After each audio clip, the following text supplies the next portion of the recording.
ওই দেখো টনি চলে এসছে। কি ব্যাপার ম্যাডাম, আপনি কখন এসছেন? তোমাকে বলিনি আমাকে লেনদেন করবে না? আমি তুমিতেই বেশি খুশি। আচ্ছা ঠিক আছে, তুমি একটু বসো, আমি আসছি। না না, আমার জন্য কিছু আনতে হবে না। আচ্ছা আমি তোমাকে একটা কথা জিজ্ঞেস করি, তুমি এত শিক্ষিত হয়েও রাজমিস্ত্রির কাজ করছো কেন? কি করব বলো? কাল থেকে তোমাকে রাজমিস্ত্রি কাজ করতে হবে না। কাল তুমি আমাদের বাড়ি যাবে, তোমাকে একটা ভালো কাজ দেখিয়ে দেবো। ঠিক আছে। আন্টি আমি এখন আসছি, আমাকে আবার ডিউটিতে যেতে হবে। ঠিক আছে মা, আবার এসো। তুমি কাজটা পেয়ে খুশি হয়েছে তো? হ্যাঁ, কিন্তু তার থেকেও বেশি খুশি হয়েছি তোমার মতো বড় মনের মানুষকে পাশে পেয়ে। আর যদি এই মেয়েটা তোমার জীবনের সঙ্গে জড়িয়ে যায় তাহলে?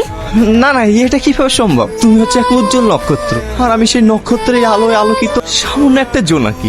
এটা কখনোই সম্ভব না। এভাবে বলছো কেন? তুমিও তো একটা সৎ ছেলে, তোমার ব্যবহার দেখে আমিও তো মুগ্ধ হয়েছি। না না, এটা কোনোভাবে সম্ভব না। তুমি মন থেকে বলো তো, তুমি কি আমাকে ভালোবাসো না?